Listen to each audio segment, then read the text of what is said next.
오늘의 주요 뉴스입니다. 의사협회가 의대 입학 정원 확대 반발에 비대위 설치를 의결한 가운데 전공의협의회는 연휴 마지막 날인 오는 12일 총회를 열어 파업 여부를 결정할 계획입니다. 전공의 집단 행동이 예상되는데 서울 아산병원과 서울대병원 전공의들은 이미 파업 참여를 결정했습니다.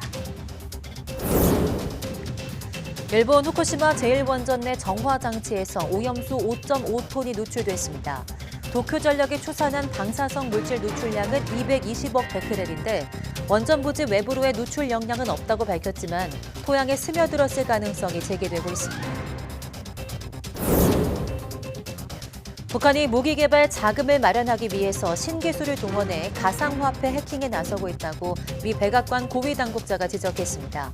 미사일 프로그램 자금 조달을 위해 수십억 달러의 가상화폐를 해킹하는데 최첨단 신기술을 이용하고 있다고 지적했습니다.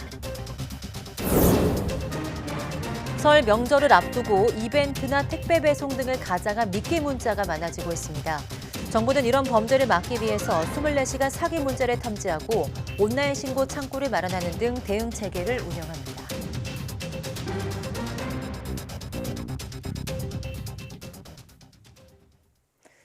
여러분 안녕하십니까? 사이언스 투데이 시작합니다. 의대 증원 저지를 위해 의사단체가 총파업 등 집단행동을 나서기로 한 가운데 구체적인 집단행동 계획은 설 연휴가 지나 다음 주에 나올 전망입니다. 전공의 단체인 대한전공의협의회는 연휴 마지막 날인 오는 10일 온라인으로 임시대의원 총회를 열고 파업 여부를 결정할 계획입니다. 전공의는 대학병원 등 상급 종합병원에서 인턴과 레지던트로 일하며 의료체계 유지에 중요한 역할을 하고 있어 의사 파업의 파급력에 큰 영향을 미치는데 이미 서울 아산병원과 서울대병원 전공의들은 파업 참여를 결정했습니다. 의사 파업이 가시화되자 보건복지부는 의협집행부에 집단행동과 집단행동 교사 금지 명령을, 각 병원에는 사표 수리 금지를 명령했습니다. 정부는 또 의사단체 집단행동에 대비해서 비상진료체계 점검에도 나섰습니다. 보건복지부 의사집단행동 중앙사고수습본부는 관계부처 9곳과 실무회의를 열고 의사 집단행동 동향을 공유하고 대응 방안을 논의했습니다. 우선 공공보건의료기관은 자체 비상진료 대책을 마련하고 응급 상황에 대비해 관계기관과 비상연락망을 유지하기로 했습니다. 또 동네별로 문 여는 병원 등 비상의료기관 정보를 확보해 전달하기로 했습니다. 앞서 복지부는 의대 정원 증원 규모를 발표한 직후 중수본을 설치하고 보건의료 위기 단계를 경계로 올렸습니다. 의학학술단체들은 의대 정원을 큰 폭으로 확대하기로 한 것에 대해서 의학 교육의 질이 떨어질 것이라고 비판했습니다. 대한민국 의학칼리머는 과거 30% 입학 정원 증가에도 현장에서 큰 혼란이 일었는데 불과 몇 달 안에 교육시설이 마련될 수 없을 것이라고 지적했습니다. 그러면서 논의기구를 구축해 원점에서 논의하자고 요구했습니다. 194개 의학학술단체로 구성된 대한의학회도 급격한 의대 증원으로 이공계 인력이 의료계로 유입돼서 과학기술 근간이 무너질 것이라며 향후 학회의 뜻을 물어 잘못된 정책에 적극적으로 대처할 것이라고 강조했습니다. 올해 의대 정원이 2,000명이나 늘어나면서 재수생뿐 아니라 대학생, 직장인까지 의대 입시에 관심을 쏟고 있습니다. 최상위권 의대 쏠림이 예상되는 가운데 남은 자리가 이공계 지망생들에게 유리하게 적용할 거란 기대도 높아지고 있습니다. 신지원 기자입니다. 여러 해 동안 의대 입학을 목표로 공부해온 학생들에게 의대 정원 확대 발표는 희소식입니다. 의과대학 문턱이 낮아질 거란 기대감에 N수생뿐 아니라 이미 대학을 다니고 있는 학생들도 관심을 쏟고 있습니다. 저는 처음부터 계속 의대를 지망을 하고 있었기 때문에 기회의 폭이 넓어졌고 제 친구들도 지금 대학을 다니고 있는 상황이지만 그래도 기회가 좀 더 열렸으니까 다시 한번 도전을 해볼까 하고 이렇게 고민을 상담하는 친구도 많아졌어요. 특히 전체 모집 정원의 60% 이상을 지역 인재 전형으로 선발하면서 오는 4월 지역별 정원 발표에 촉각을 곤두세우고 있습니다. 지역 인재 선발 인원이 기존보다 2배 가까이 급등할 거란 예측이 나오면서 지방 유학이 늘어날 거라는 전망도 나옵니다. 이번 정원 확대의 한 70% 정도는 지방대학에 편중이 될 것 같고 또 그중에서 지역인재 전형으로 60%를 뽑아야 되기 때문에 실질적인 수의 폭은 지방권 학생들에게 상당히 차지할 것으로 보여지고 최상위권이 의대로 쏠리면서 생기는 빈자리가 다른 이공계 학생들에게 기회가 될 거라는 기대도 높아지고 있습니다. 자연계열 상위권 학생들이 치대나 약대, 한의대나 지방의대로 연쇄 이동할 가능성이 커지는 겁니다. 2,000명이 증원이 되면은 좀 상위권 학생들이 이제 쫙 올라가는 거니까 좀 더 이제 의대 말고 다른 데 지망하는 애들도 같이 이제 상위권 애들이 빠져주면 거기로 가기 좀 더 쉬울 것 같으니까. 의대 정원 증가로 분주해진 대형 학원들은 설 연휴 직후 이공계 최상위권 입시 전략 설명회를 잇따라 준비하고 있습니다. YTN 신지원입니다. 올해 입시에서 의대 정원이 늘린 데 이어 간호대 입학 정원도 1,000명 증원했습니다. 보건복지부는 2025학년도 간호대 입학 정원을 23,800여 명에서 24,800여 명으로 늘렸다고 밝혔습니다. 간호대 입학 정원은 지난 2008년 11,000여 명에서 지난해 23,000여 명으로 2배 정도 늘었지만 지난해 기준 인구 1,000명당 임상 간호사 수는 5.3명으로 OECD 평균 8.4명에 크게 못 미치는 수준입니다. 이에 따라 정부는 지난 2019학년도 대입부터 해마다 700명씩 꾸준히 간호대 정원을 늘려왔습니다.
이번 설 연휴 귀성 귀경길에는 맑고 온화한 날씨가 이어질 것으로 보입니다.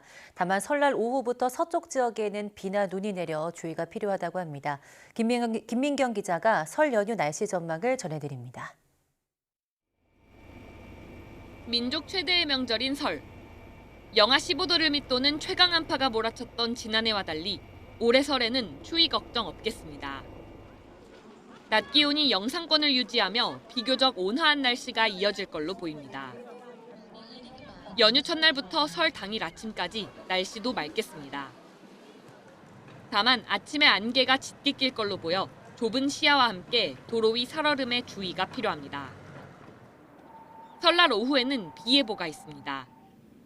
비와 눈이 다음 날 아침까지 이어지면서 일부 지역에는 비가 아닌 눈으로 내리는 곳이 있을 걸로 보입니다. 동해상으로 빠져나가는 저기압 후면으로 기압골이 남동진하게 되면서 10일 오후부터 11일 아침까지 경기 남부를 시작으로 충청권, 전라권, 제주도로 차례차례 영향을 받으면서 비 또는 눈이 내리겠습니다. 이후부터 연휴 마지막 날까지 귀경길에는 전국이 다시 쾌청한 날씨를 되찾겠습니다. 다만 바람이 다소 강하게 불면서 바다 물결이 높아질 가능성이 큽니다.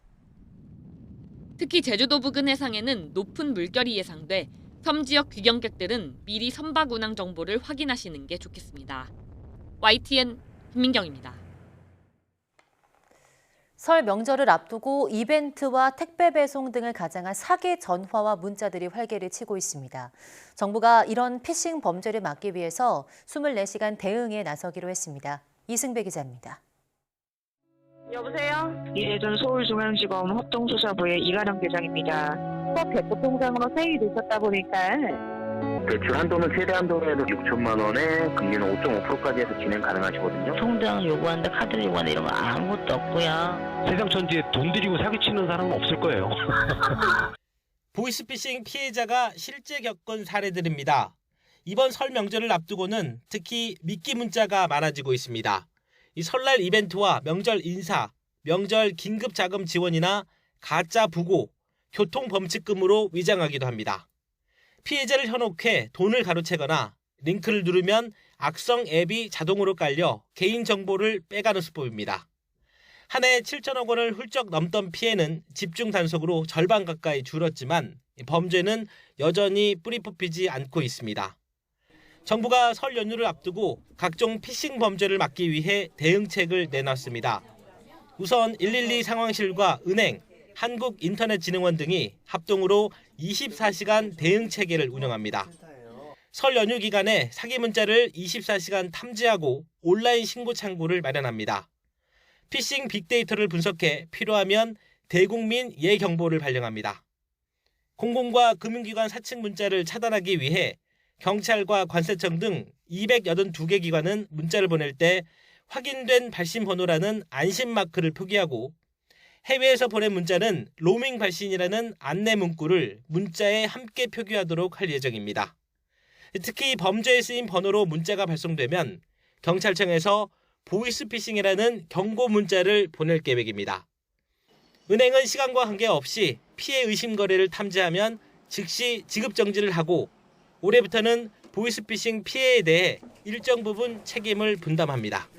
은행이 합리적인 범위 내에서 피해에게 일정 부분 책임을 분담하는 자율배상 제도가 시행이 됩니다.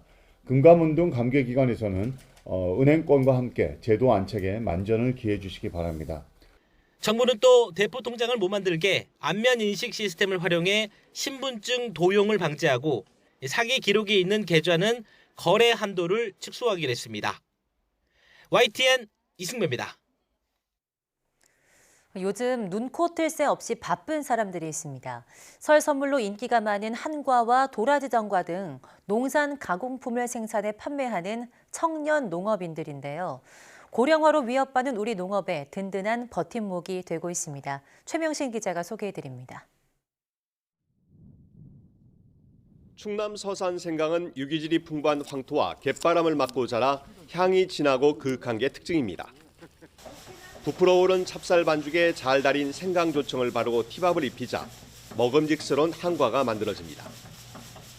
이곳 대표는 청년 농업인 이창경 씨. 2019년 귀농 후 신제품 개발에서 유통 마케팅까지 생강 한과 외기를 달려왔습니다. 지역에서 수미한 벼 115톤을 티밥으로 가공한 후 주변 한과 농가에 납품해 비수기에도 안정적인 소득을 올립니다. 또 인스타그램이나 페이스북 등 SNS를 활용해 연간 4억 원의 매출을 올리고 있는데 95%가 명절에 집중됩니다. 가공품은 원물에 대한 믿음이 적은데 저희가 생산하는 모습을 SNS를 통하여 소통하고 고객들이 그거를 믿음으로 가져가 주셔서 믿고 구매해 주고 계십니다. 도라지 재배 경력 6년 차인 청년 농부 백지연 씨는 으뜸 도라지, 일명 슈퍼 도라지를 전문으로 키웁니다. 보통 2년만 돼도 상품성이 있지만 슈퍼 도라지의 유용 성분을 최대한 끌어올리기 위해 무농약으로 3년간 키웁니다. 1,200평 밭에서 연간 1톤 정도를 재배합니다. 도라지 환과 도라지 정과 등을 가공 판매하고 있는데 물엿이나 설탕 대신 직접 발효한 숙성액을 고수하다 보니 단골들이 늘었습니다. 소비자분들이 비싸더라도 국산 도라지를 드시는 걸 더 선호를 하고요. 그러면 믿을 수 있는 원물을 제가 키워서 직접 가공을 하는 것이 맞다는 확신이 들었어요. 그래서 저마다의 분야에서 자신만의 색깔을 입히며 꿈을 키워가는 청년 농업인들. 농진청은 이들이 전문 농업인으로 도약할 수 있도록 제품 개발과 판로 개척 등 단계별 맞춤 교육과 컨설팅을 적극 지원한다는 계획입니다. YTN 최명신입니다.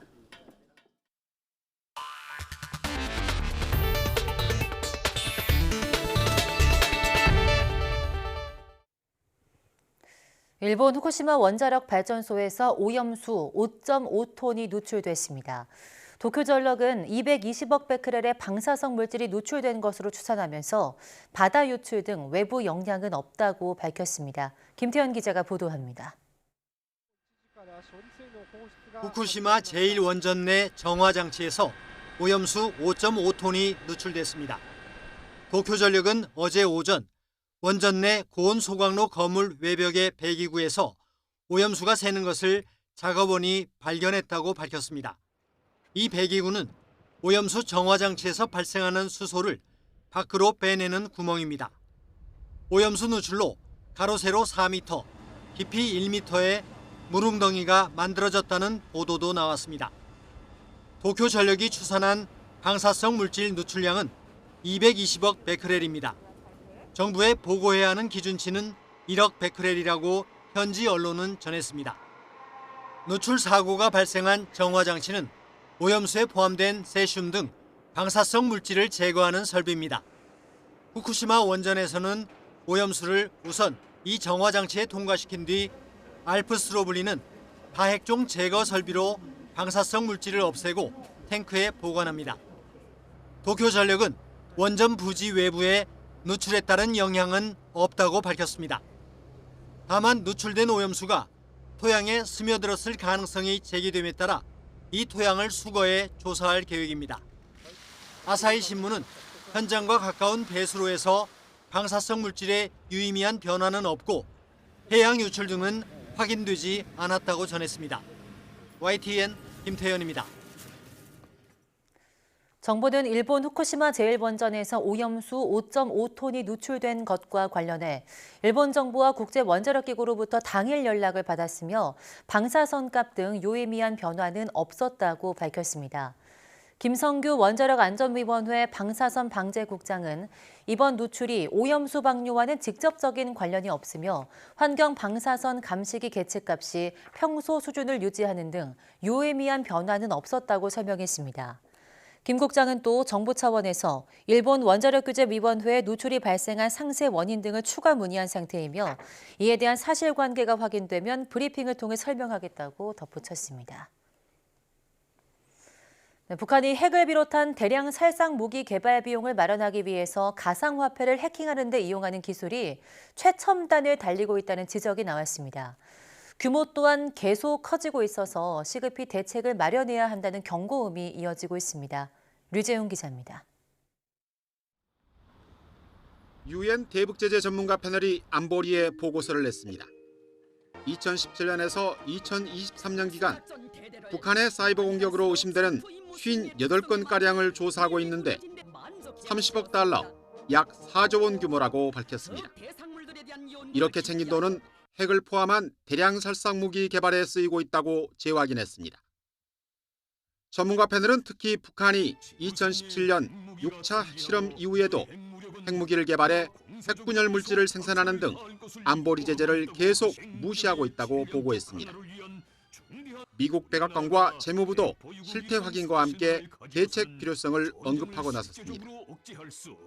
그동안 북한의 가상자산 해킹 문제를 지속적으로 제기해온 백악관 국가안보회의 부보좌관은 인공지능 관련 대담에서 북한이 새로운 기술을 이용하는 데 있어 최첨단을 달리고 있다고 강조했습니다.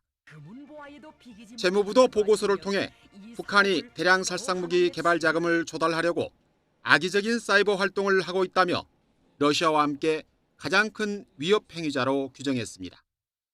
또 북한과 연계된 네트워크는 가상자산 서비스 제공업체를 해킹하거나 허위정보 기술 노동자를 해외에 배치하는 등 디지털 경제를 점점 악용하고 있다고 지적했습니다. YTN 유재웅입니다. 국내 소비자들은 온라인 쇼핑몰에서 1회 평균 6만 3,500원, 월 평균으로는 20만 7,200원을 지출하는 것으로 나타났습니다. 한국소비자원이 지난해 9월과 10월 전국 소비자 1,500명을 대상으로 네이버 쇼핑과 쿠팡, 11번가 등 5개사에 대해 조사한 결과 이같이 나타났다고 밝혔습니다. 주문과 결제, 배송 과정의 만족도는 네이버 쇼핑이 가장 높았고 상품 만족도는 카카오 쇼핑이 가장 컸습니다. 모든 평가 영역을 고려한 종합 만족도는 쿠팡이 가장 좋았고 이어서 네이버 쇼핑과 G마켓, 11번가와 카카오 쇼핑 순으로 나타났습니다. 위니아 딤치의 오래된 김치 냉장고는 불이 자주 발생해 리콜 조치가 됐는데 최근에도 관련 화재가 잇따르고 있습니다. 아직도 문제의 김치 냉장고가 전국에 10,000대가량 있는 만큼 각별한 주의가 필요해 보입니다. 김선희 기자입니다. 아파트에서 시커먼 연기가 쉴 새 없이 뿜어져 나옵니다. 집안 베란다 벽면은 새까맣게 그을렸고 벽과 닿아있던 김치 냉장고는 완전히 탔습니다. 위니아 딤체의 오래된 김치 냉장고에서 불이 난 겁니다. 지난해 서울 개봉동의 한 아파트에서도 같은 이유로 화재가 발생했습니다. 전기는 반드시 열이 나는데 전기 기기 주변에 먼지가 끼고 얼음이 끼고 하면은 전기 기기 내부의 열이 바깥으로 빠져나가지 못하기 때문에 발화가 된다. 최근 부산과 여수에서도 위니아 김치냉장고가 원인으로 추정되는 화재가 잇따랐습니다. 위니아가 2005년 9월 이전에 생산한 뚜껑형 김치냉장고 모델은 툭하면 불이 나 시한폭탄 같은 존재가 됐습니다. 최근 3년간 김치냉장고 화재 사고 909건 가운데 726건, 거의 80%가 위니아 김치냉장고에서 발생했습니다. 그 가운데 제조 일자가 확인된 제품의 94%는 2005년 9월 이전에 생산된 모델입니다. 제조사는 2020년 12월부터 자발적 리콜에 들어갔고 정부도 소비자 안전주의보를 발령했지만 아직도 관련 사고가 끊이지 않고 있습니다.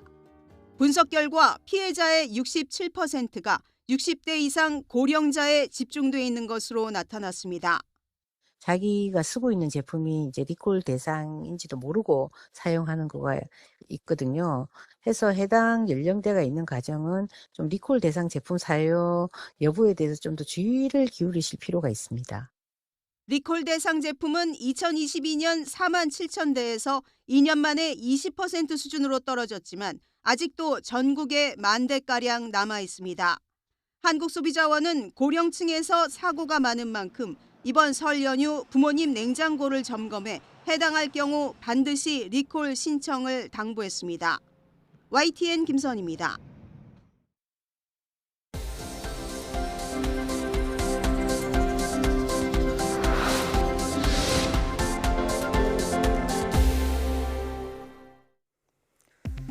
국내 연구진이 코로나19뿐 아니라 독감 등 여러 호흡기 질환을 동시에 치료 예방할 수 있는 신약 후보를 발견했다고 밝혔습니다. 포항공대 등 공동연구팀은 면역치료제로 임상시험을 진행 중인 단백질 인터루킨 7FC를 세 종류의 호흡기 질환 감염주에 투여한 결과 모든 주에서 면역을 담당하는 후천성 T세포와 선천성 유사 T세포 수가 늘어났다고 밝혔습니다.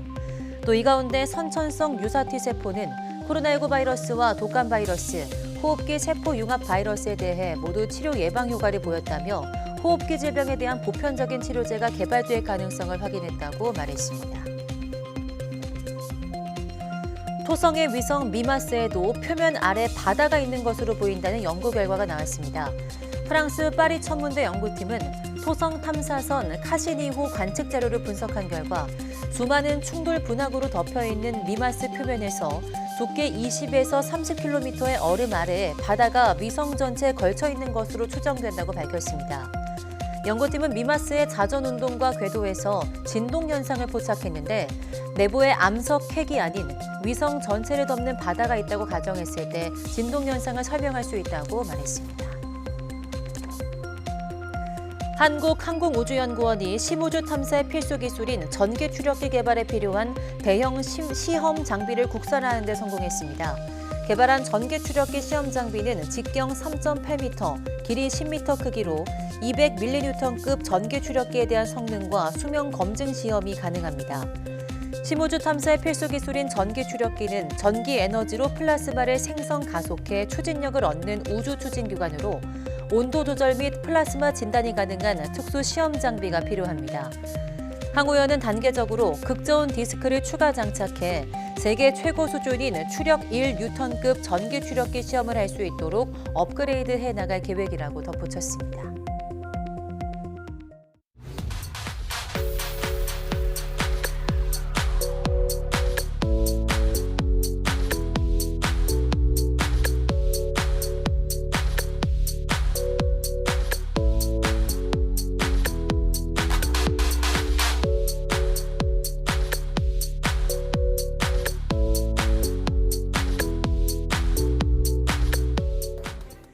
민족 대명절 설 연휴가 시작됩니다.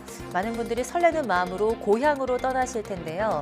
서두르지 마시고 끝까지 안전운전해 주시고 가족들과 함께 풍성하고 따뜻한 설 명절 보내시기 바랍니다. 뉴스 마치겠습니다. 시청해 주신 여러분 고맙습니다.